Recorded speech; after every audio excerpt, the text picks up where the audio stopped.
Testing.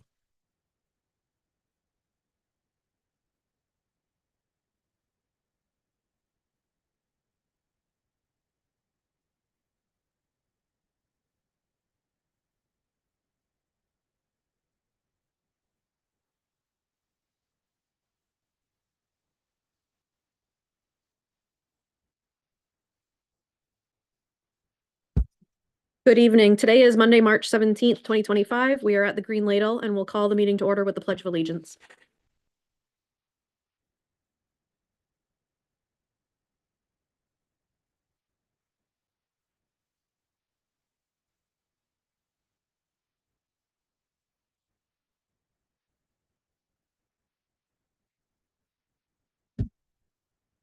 We will do committee member and counselor introductions, and we'll start with Member Gallant. Donna Gallant, Ward 7. Megan Hurd, Ward 6. Iman Asman, Ward 5. Elizabeth Eames, Ward 3. Janet Bowden, Ward 2. Phoenix McLaughlin, Ward 1. Megan Parks at large. Jake Langlis, Superintendent. Karen Paquette, Assistant Superintendent. Joshua Najin, Ward 1, City Council. Susan Longchamps, Ward 2, City Councilor. Scott Harriman, Ward 3, City Council, and City Council Rep to the School Committee. Mike Roy, City Council, Ward 4. David Chittum, City Council, Ward 6. Tim Gallant, City Council, Ward 7. And our Ward 4 school committee member is absent, excused tonight. Agenda item number 3 is the proposed budget review. I'm going to share some slides on the screen. Some of you on this side, it may be beneficial to look over your shoulder, but it's going to follow along the same suit of the memo I shared with you prior to today. And we wanted to at least have an opportunity to talk about the capital improvement request items that we have, and also an overview of the budget. And then if you have questions or anything to do with the binders or anything else, or some guidance for the committee, we are happy to do what we can. So LCIP planning, these are those capital improvement funds that go before you as a request, and there are budget caps and things of that nature that we all have to be very mindful of as we look at the needs of our schools. I do have a handout coming around, but this is also something you have seen before.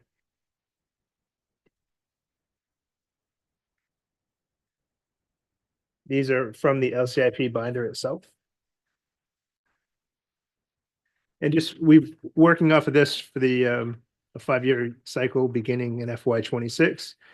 We have 2 main drivers that have fed our thinking around what we have put in for requests, and the unwritten one being financial constraint that we're all very mindful of. But the first one is our strategic plan. It drives our LCP projects by ensuring we have the resources to ensure a safe and conducive learning environment. And part 2 to that is our 10-year facilities priorities. And those include, but there's some items here in bold that we have included in our more immediate concerns, including the things in your LCIP proposal for the year. But they include heating, ventilation, air conditioning, plumbing and electrical systems, roof systems, building exteriors, window and doors, interior, painting, flooring, upgrades and renovations. We also have some exterior sites, including parking areas, playgrounds, sports field services, stormwater management plans, lighting, all of those kinds of components. Building technology, including access controls for safety, cameras, intrusion systems, our fire alarm systems and fire suppression systems, which are very dated in some buildings, and safety planning and annexed school emergency plans. So the things that informed my request, and Bill's going to come up to share a few things.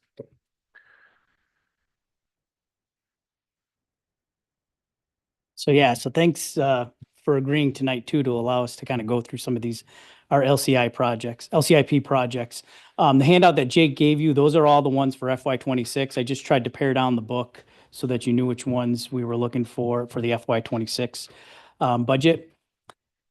The 10 priority items, those things come from the state. We have to maintain a plan, a facilities plan, and those 10 items, and then we added some to those to get to 10. The ones that are bolded in that slide are the ones that we're looking for FY26 funding for. So that's what that's driven from. Go ahead, Jake.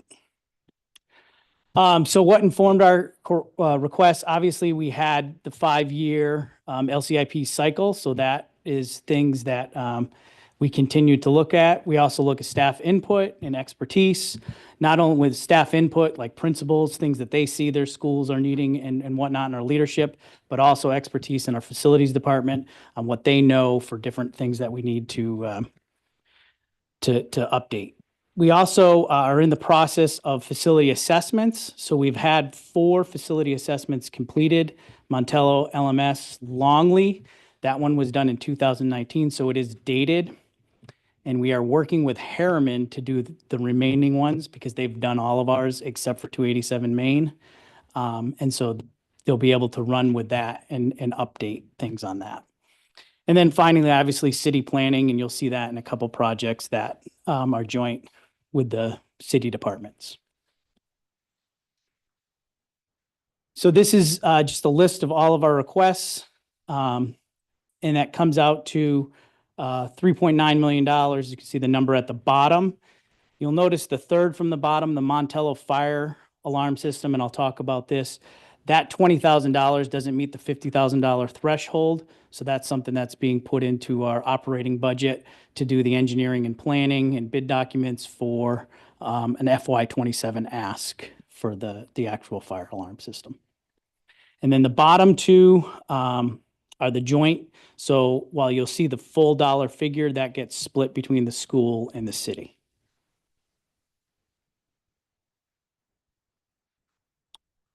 So the first ask is for the $1 million. This is educational space for growing enrollment. The big thing here is looking at 287 Main Street. And this coming year's ask is really to stabilize that building. It has some good bones. We're really optimistic about that. But we want to start doing the things that are going to make sure we can stabilize the envelope in the systems, i.e. windows, doors. Some of the siding has some things banged up, but it's still in good shape. And then the HVAC system, and then obviously life and safety. And then also with that, we would be looking to start preparing some concepts for the build out and the building use of that. So, and go ahead, Jake, if you want to add to this one. Yes, we right now are having that facility cleaned up and cleaned out. We're looking at different things that might need to be mitigated.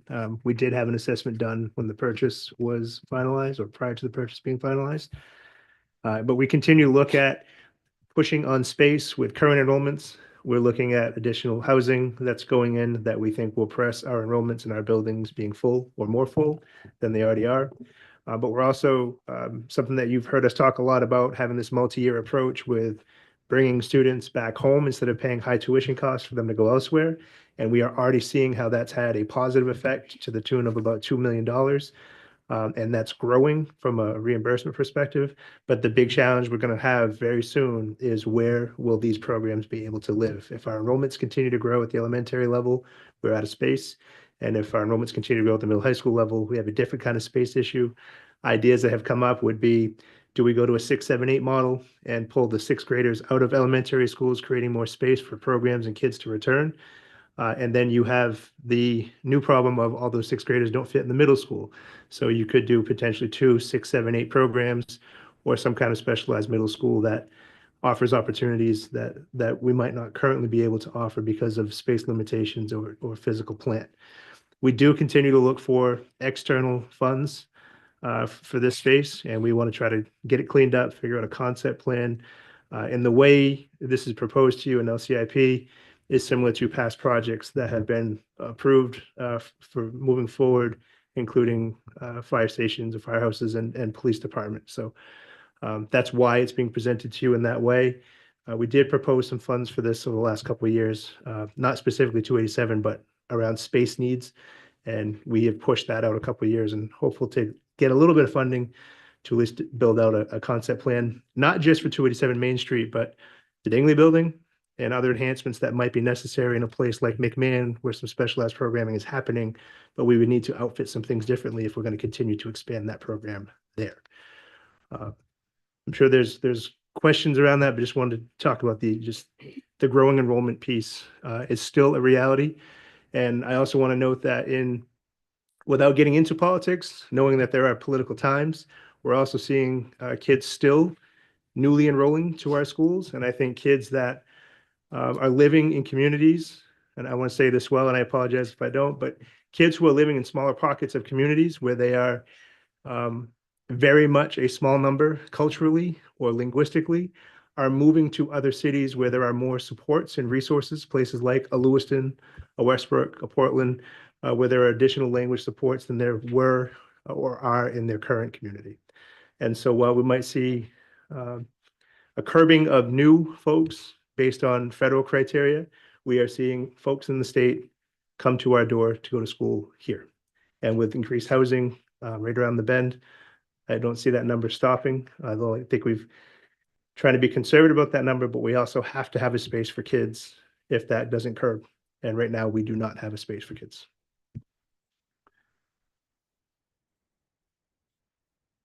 Okay, so the next thing that you'll see in your packets there are the roofing replacements that we're looking at. So that's obviously one of the systems that we're looking to. Our two oldest roofs in the district are on LHS and LMS.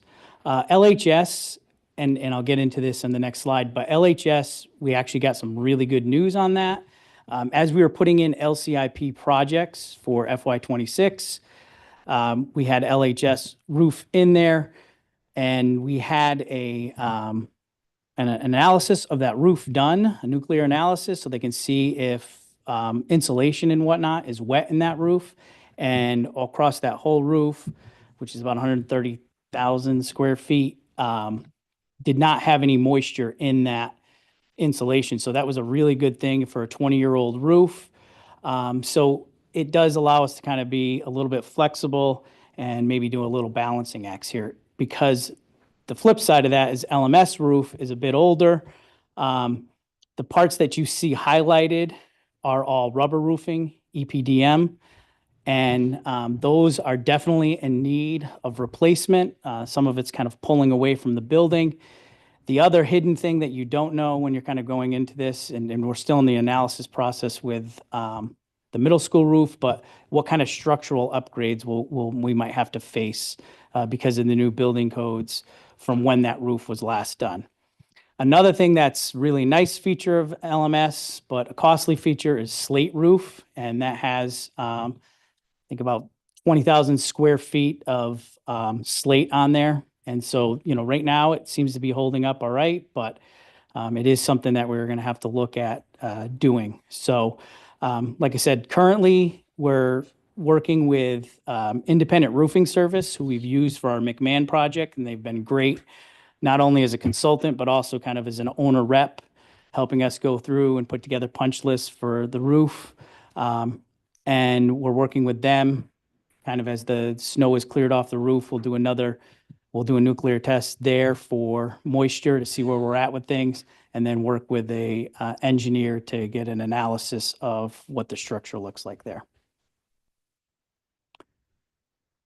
So just going on LHS, we have an ask for there, but like I said, the good news there was, if we got into a situation where LMS roof needed a lot more of upgrade, we could come back to the council and to the school committee and look to move funds maybe from the LHS roof to the LMS roof to cover those costs so that we can get that roof back into shape. This summer, we're looking to do the yellow area you see on the roof. That's over the LRTC shops. It's a lower level roof. The issue there is it does have some settling water. So anytime water sitting on a roof isn't well. Also, the seam that runs up the second floor gets some leaking. So we're looking to do some remediation with that as well. And really the area that we get a lot of our leaks reported from the high school was the new addition, but that was a seam thing. But the orange, or excuse me, the yellow ovals that I have, those are the stairwells, and they have skylights in them. And those are just kind of a recipe for moisture to get in and then dripping and things. So we'd be looking to replace those and probably take those skylights out of there. Replace, yeah. So. So the next item is ADA compliance at Montello and LMS. As I said before, Harriman did a facilities assessment. The newest ones were done on Montello and LMS. And if you didn't know, we had submitted an application to the state for potentially us and 96 other schools to potentially get on the construction school list that opens every 4 years. But it was a good thing because then we got to look at what kind of things we need to do to our buildings. Hey, Bill, Yep. could you just repeat how many other schools had an Not- application? Yeah, 96. So. 96. I just, so everyone's aware, so it's not an excitable conversation. We have submitted, we do not anticipate being in the top 10 schools that will get selected. I don't want to steal your thunder, Bill. I just want people No, to hear that's good. 96 schools, and our two schools are in measurably better shape than the schools that will probably finish at the top of that list. And again, it allowed us to do a twofold thing because we were going to have the facilities assessment done anyway, and the school committee knows about this. But then it allowed us to fill out that application and at least submit our schools as potential. So this work is really ADA compliance around sidewalks and different curbing. Some of the pictures that you see there, there's a picture where water's settling, and they talked about, good, not so good, poor paving. And so we're going to be looking around at different sites to have a lot of paving done. There'll also be some, grading, minor grading. And then, like I said, some curbing done as well.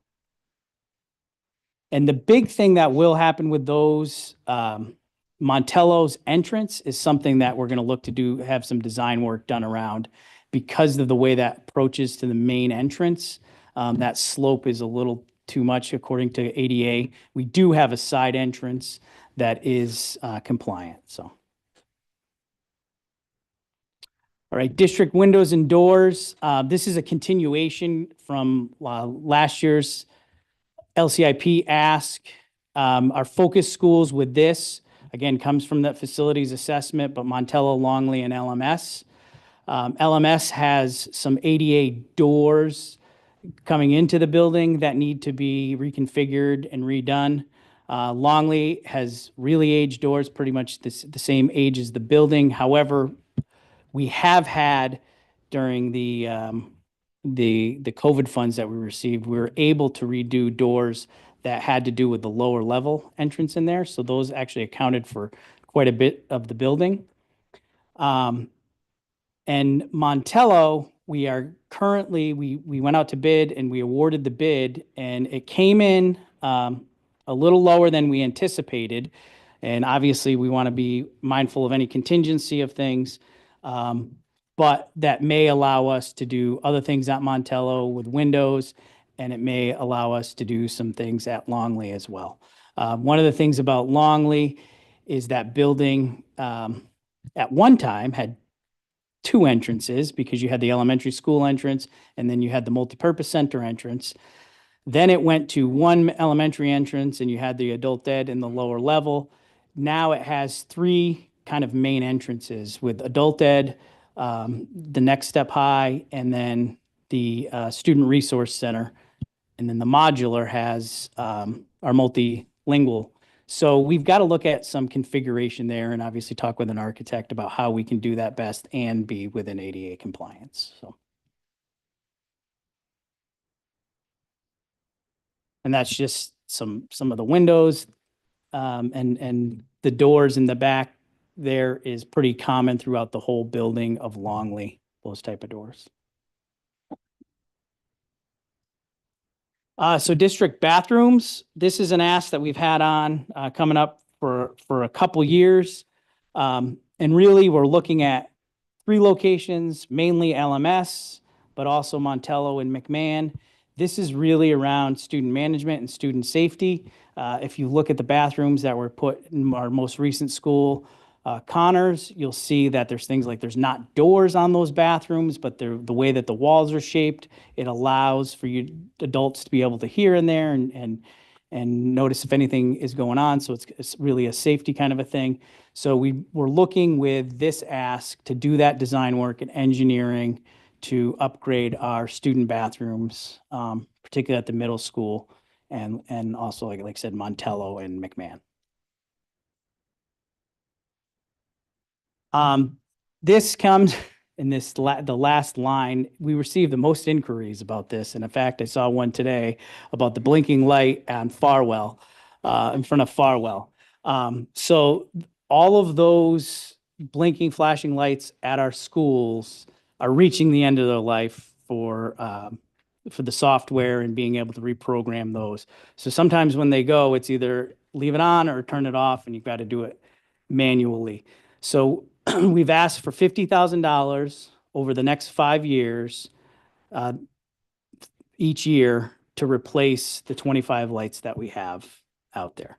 We are going to be replacing the one at Farwell, the two at Farwell. Yeah, thanks, Josh.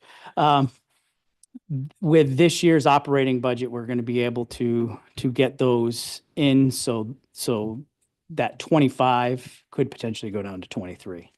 But those lights failed like that, and we've got to figure out something to do pretty quick. Member Hurd. Thank you. Bill, can you just let the general public know, are they going to be like the existing? Are they going to be the solar? Are they going to be the? Want to talk to this? They're going to be like the ones Yeah. at Connors. Yeah. So Connors Elementary, and are those solar? They have solar. Yeah.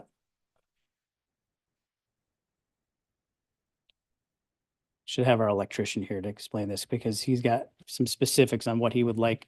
And again, I think a lot of times when we're looking to upgrade, this is kind of something our facilities department has looked at, is how can the next person that come in be able to fix this? One of the things that I know I noticed when I came in to this position was we had a lot of technologies, but they were left with the 2 people ago. And so to get them upgraded and get them updated, it ends up being obsolete and different softwares aren't available anymore. And so you essentially just have something that isn't usable. So with that type of stuff, we'll definitely be looking at solar panels, because if that helps us, but we're also going to be making sure that this is something that can really, we can have a manual on it and it can really be updated and kept. I'm just going to chime in. I'm sometimes a simple machine kind of person. So when we have fancy light systems that have controls on the wall that harvest light and do all these things, but then the sensors fail or the switches fail, and we have to replace all of them, or there's no more software or no more parts, Josh and his team have been pulling their hair out trying to keep a couple of our schools online because the equipment doesn't exist anymore, and only specialized processes can program them if the equipment still works. And I'm a fan of turn the light off when you leave the room. So we spend a lot of money on this technology to save certain funds or product or impacts, and at the end of the day, they don't last.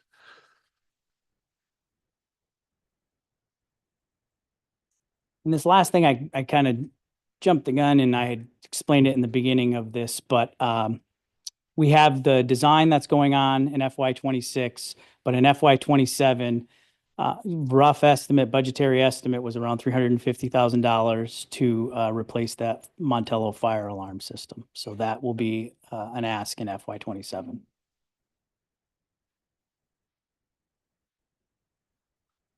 The last thing is Franklin pasture. So this is around the tennis courts. This is something that has been coming up for the past 3 years. So it was 3 years out and we knew that this was coming. Those tennis courts have reached the end of life, both on surface and also with the lighting system is pretty obsolete. The design and engineer work took place last year. So things are set to go for what needs to be done there as far as the construction goes. And so once we get this approved, then we'll go out to bid and start that process. And then at the last city council meeting, the there was a workshop, and it was the fence around Franklin pasture was brought up. And I was brought up to the podium. So one of the things is those damages. I know Counselor Chittum had asked about like what the cost of the damages and things go. Those would generally run through the city's budget, and then the school would get billed for, what was damaged. The thing that I'll say about the fence project is I was surprised to see that it went in there. That kind of came from, there was meetings between the school department and the city public works in particular, talking about different things with Franklin pasture and just kind of doing some planning. And the fence idea came up, and I think a quote was gotten, and then it was something that was put into it. I know that, there's press for money, and I've talked to city staff, and that's probably a project that if we had to do a priority list, that would be very low on our priority list to look to do. So.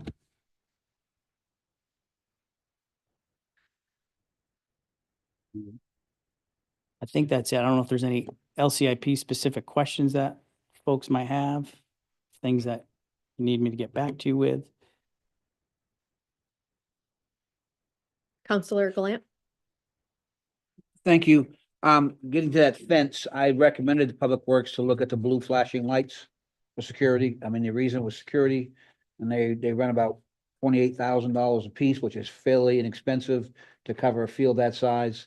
So I would be in support of something along that line to be split between us, where we're talking maybe $125,000 each, vice $500,000. Just so you know, that's direction they're looking at for me. Thank you. Counselor Najin. So just quickly on 287 Main Street, if that was to be used as an educational center, could you give it like a baseline of how many students you think it would hold for like minimum versus maximum? Like, So until we figure out a concept plan and a build out, I don't have a number for you. I do know the building is 50,000 square feet, it's 4 floors. But I think it depends on what the community wants to use those spaces for to decide how many students. And if it is more heavy on students like a school day, we also have to consider other things from custodial nutrition and transportation patterns, things of that nature. So I don't have a specific number. I think if I gave you one, I would be pulling from air. But it is 50,000 square feet. It does have 4 separate floors. Many of the partitions that we can see on the prints and know from upgrades back in 1987 that many of the interior partitions are not weight bearing. So there's, from a blank slate perspective, there's a lot of potential in that space. But we have to, I think we've got to finish getting it cleaned up so that people can go in and look, which is happening right now. And I think that will start stirring some people's ideas. We've mentioned this in the past, and I may miss one. Maybe Bill, you can chime in, or Karen, but we have had thoughts around a daycare for staff to try to attract staff and have an added benefit for that. If we did so, we'd look for a partner that it might offset it for staff but not make it free for staff. But if you did something like that, you might need like an interior play area. That would be, I'm not saying that would take a whole floor, but if you did that kind of activity, it would limit a number of students.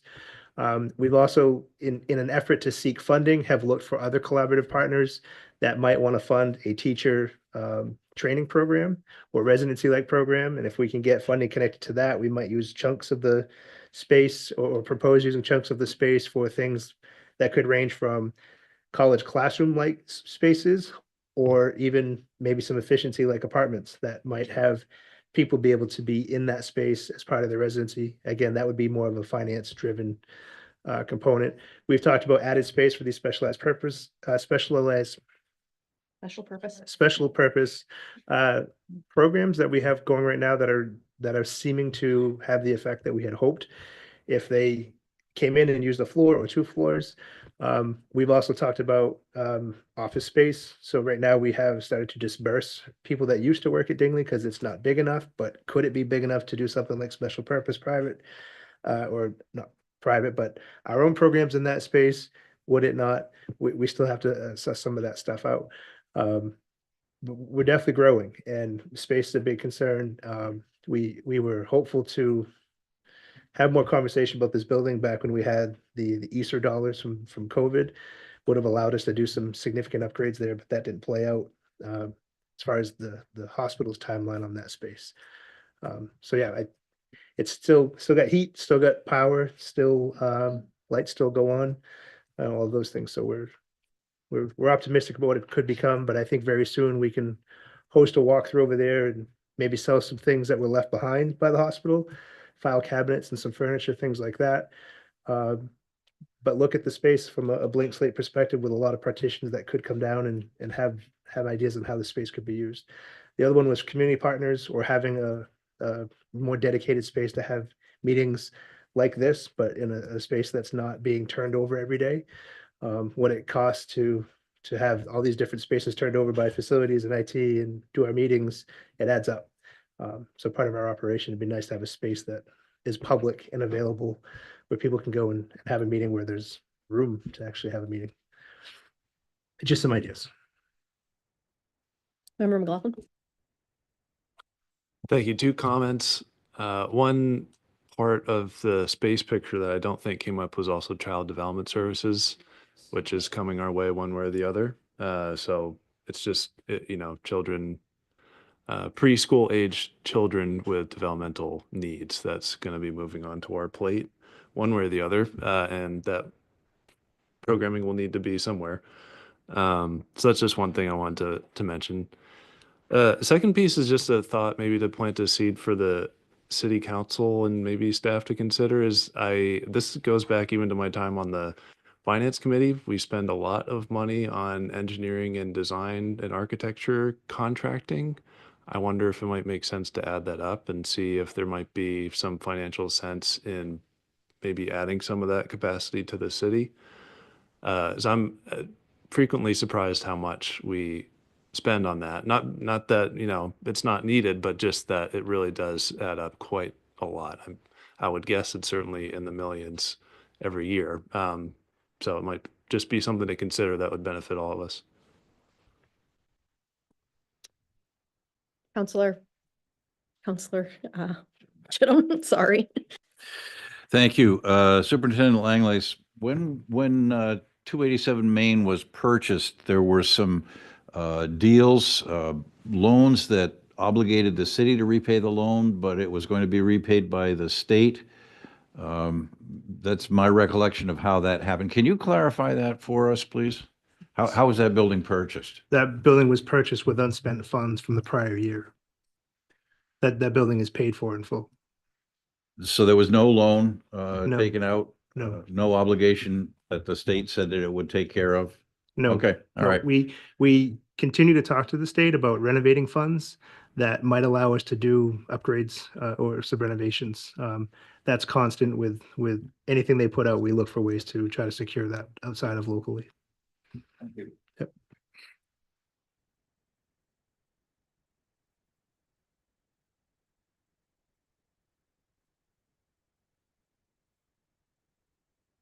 Did you have another question? Yes.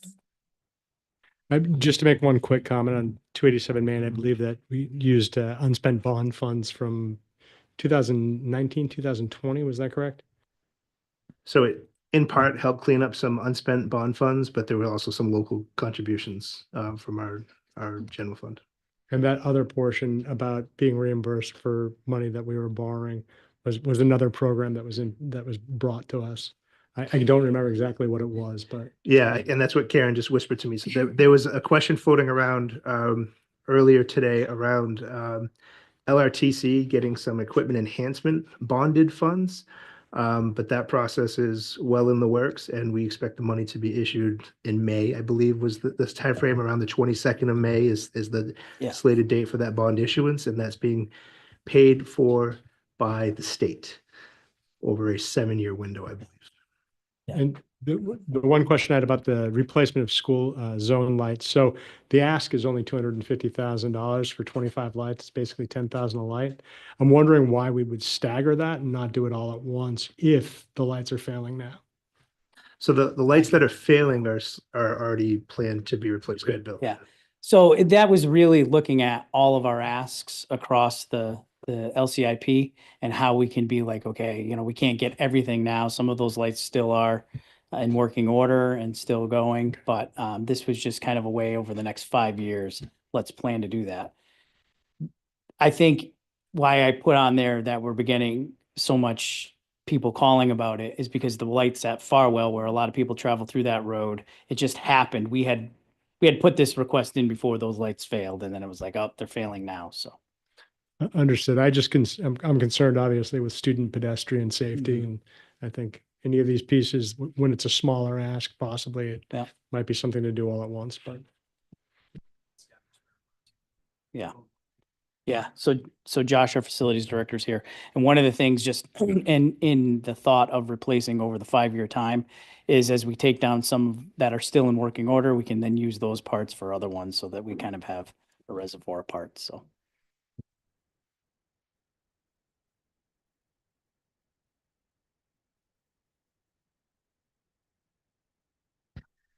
I have one additional slide, which is just an overview perspective.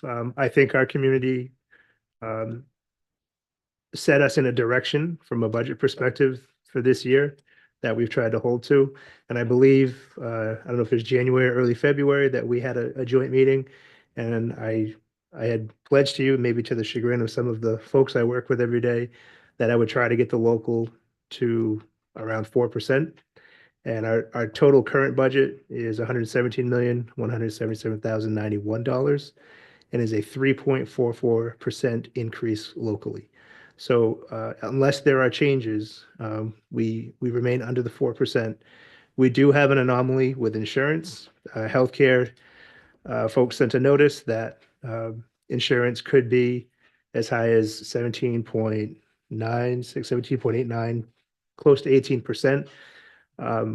We don't typically land at the top of that threshold, but we could. In this budget, we included 10, is it 10 or 12? I know we've talked about both. 10%. We debated putting 12, but in the past, it hasn't been that high. So if that number comes in higher, we'll look for ways to still reach our target of 4%. But I want to note that in the world of inflation and increasing cost, we have funded most things flat unless we're contractually obligated. And reduced many other things. So to get to this target, we did have an increase in state subsidy, which has been helpful.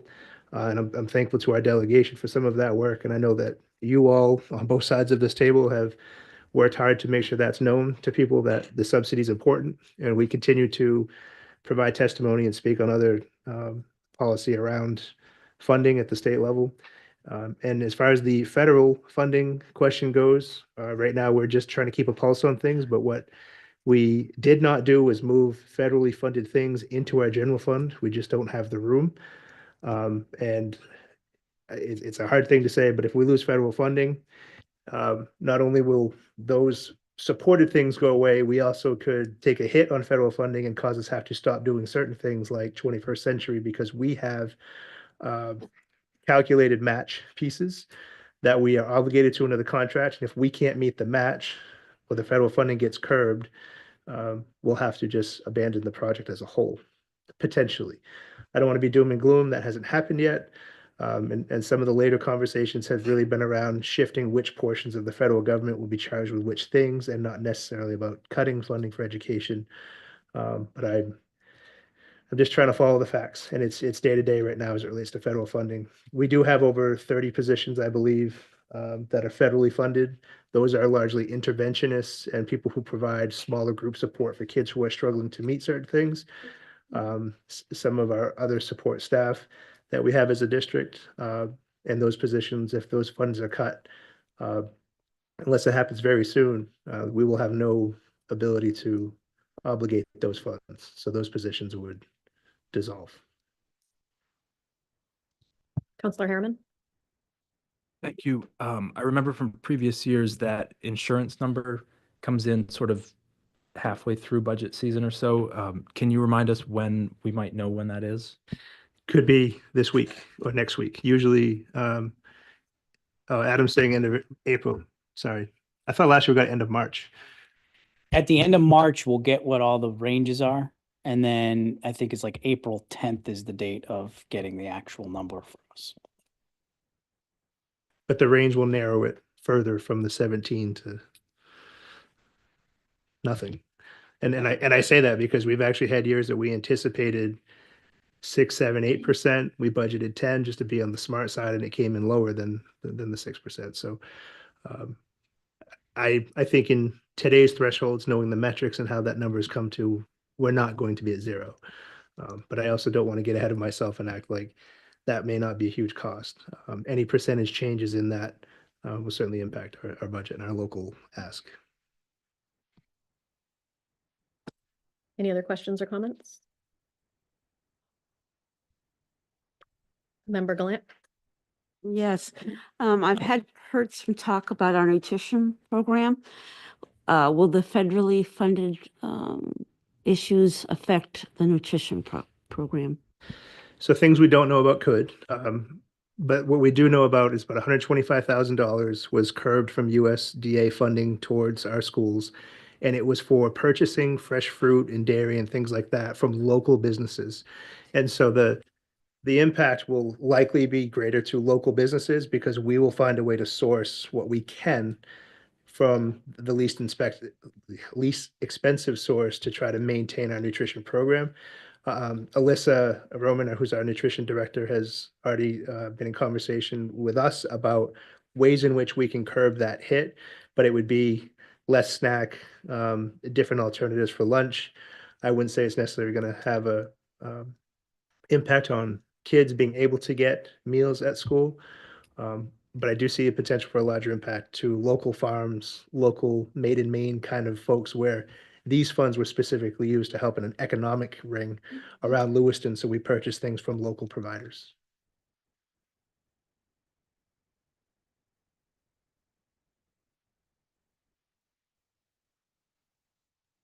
Are there any members of the public that would like to speak on anything that's been presented tonight? Seeing none, back to the committee or counselors, any questions, comments? Is there a motion? Oh, sorry, Counselor Glant. Thank you. I've been doing some research across the country on different things. I know some school districts have changed their philosophy dealing with individuals with language barrier problems to whereas they're grouping them together and they're doing a half a day of nothing but English and a half a day of classroom. And it ends up extending their school year time from 12 years to 13.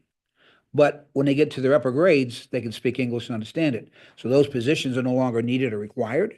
So I'd offer that as something to research that maybe we could invest in a program where our second, third, or fourth graders might end up missing a year. However, they would know English by fifth grade and could then travel through the system more efficiently and clearer. So it's just something I happen to read about, and a couple different places are doing it in California, Colorado, those places. So perhaps somebody could check that out. As many as we have, it might be beneficial. They're still getting their on-grade material, but they're just getting at a stretched out time. Yeah, happy to check out anything you had. So maybe we can connect after so you can tell me what you said, Colorado, California, but I'd like to pick your brain on what you saw. I saw a hand from a member of the public.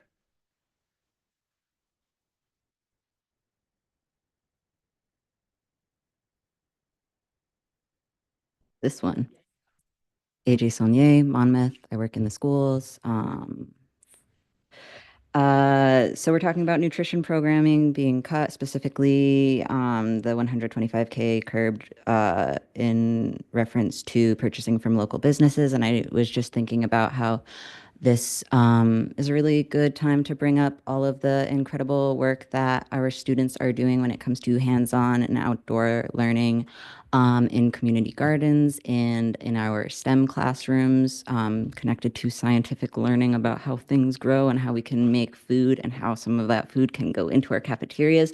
I know some of the students in my classrooms are using hydroponics towers to get some lettuce onto the salad bar, but just thinking about, as you guys are thinking about what to do with different properties that you might be purchasing, ways of integrating more outdoor and hands-on education as a great solution to behavioral problems or different learning and accessibility issues, but also to potential local food gaps. Thanks. Thank you. Any other questions, or comments from anybody? Is there a motion to adjourn? So moved. Is there a second? Seconded by member Bowden. All in favor?